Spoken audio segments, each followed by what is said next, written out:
Moana 2 has just recently been released on Disney Plus. And I put off seeing this in the theater. I just didn't really want to see this.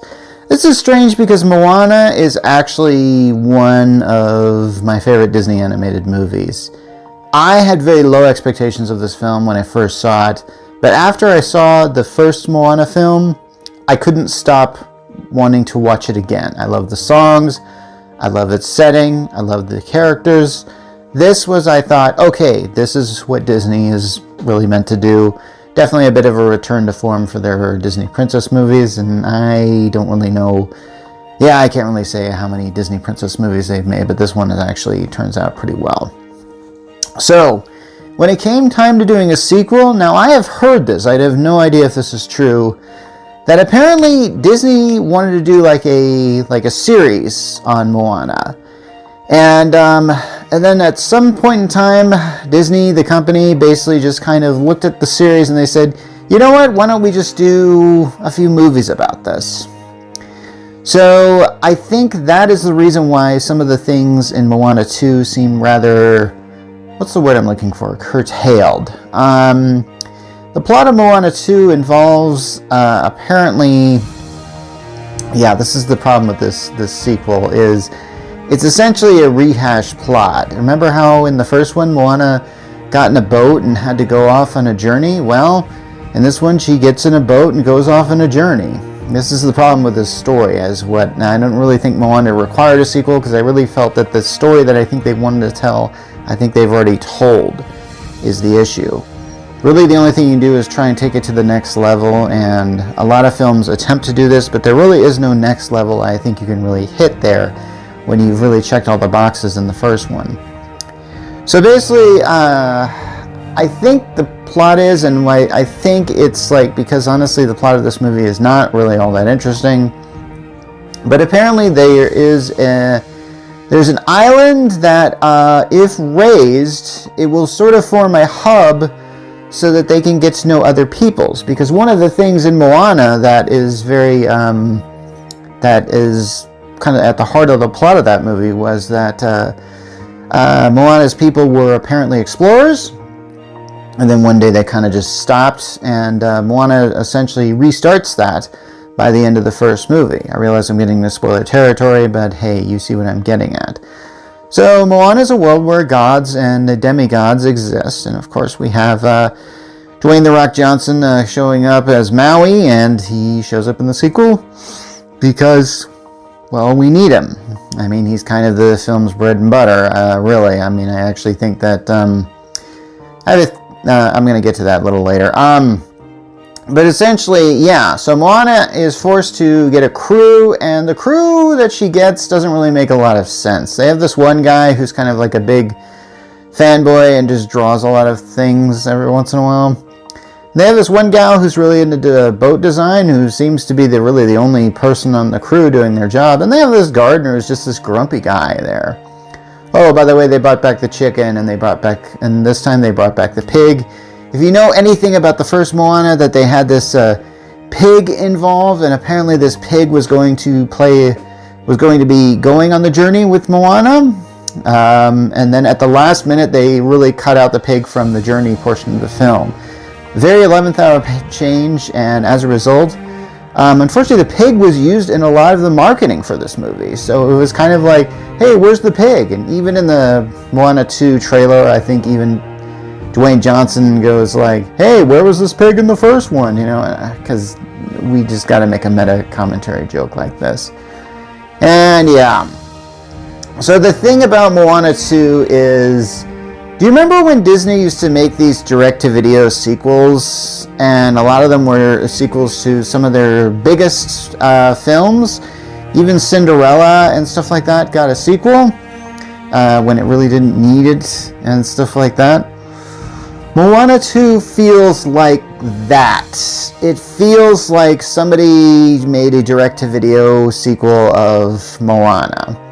And this is not a habit that Disney should ever bring back, because those direct-to-video sequels were of awful quality. And one of the indicators that you were watching a direct-to-video sequel was the songs.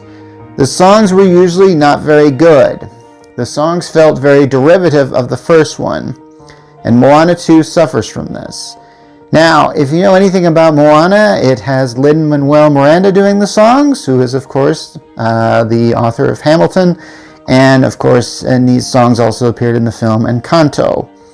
Now, even though I had to look up the fact that Lin-Manuel Miranda was not involved in Moana 2, I didn't have to look up that Lin-Manuel Miranda was not involved in Moana 2, because it's obvious. The songs are really poorly done, and in fact, the problem is if you listed the songs from Moana, the first movie, to the songs of Moana 2, there'd be a direct match. In fact, in one case, there's a song Moana sings that sounds like Into the Unknown from Frozen 2, so they kind of stealing from that. And it just does not work. I absolutely think it's just not really worth it. Now, there is a really good song. There is an exception to this rule. Somewhere along the film, they introduced this character who's kind of like, her motif is bats. Yeah, not like Batman, but like really creepy kind of lady here. And I like this character. I actually kind of thought that this was kind of good. But in the end, it's kind of... And here's the thing. I'm going to get to this when I get to the end, but not really is done much with her in this film. And I'll explain later what I mean by that. So, the thing also is this film has a really bad sense of humor. For example, like I think they mentioned something about calling upon something, and then Maui says like, maybe it's a butt dial, and then he says, that'll make sense in 2,000 years. And I'm going like, what is this line? Why does this line exist? I was going like, you didn't have to mention butt dial. You could have done something else there. What are you trying to imply here? I couldn't even understand that. And I'm spending way too much time on that. Anyway, so I'm going to get into some spoilers here about the ending, but eventually they do raise up this island here because Maui apparently has the power to raise up islands. This has actually been established in the first one, so I'm going to give it that. Apparently there's this big storm that they're trying to go through. The first time they go through it, they get washed away. And Moana's pretty depressed about it, and then Maui cheers her up, and by the time that he cheers her up, all the other three have fixed the boat, and I kind of thought, well, that's way too convenient. Here's a ball I think they dropped here. As much as I said that I love Moana, one of the weaknesses of the film is that in the first Moana movie, there's a similar scene that happens where they go to defeat the bad guy, but they are swept away. And Maui essentially gives up, and it's Moana who decides to take up the cause.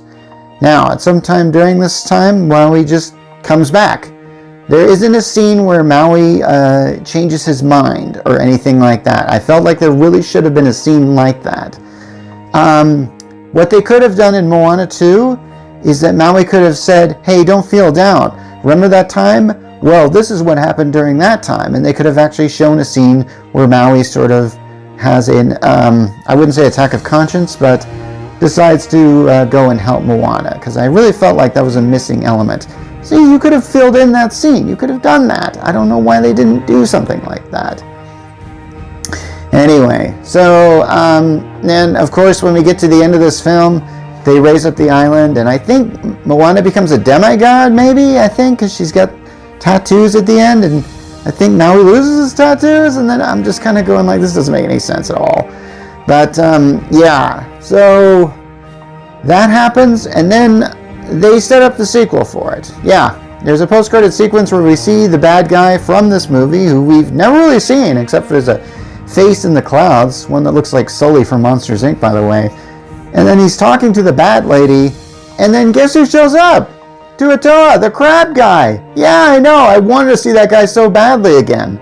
You know, the shiny guy from the first one? And he just kind of shows up at the end.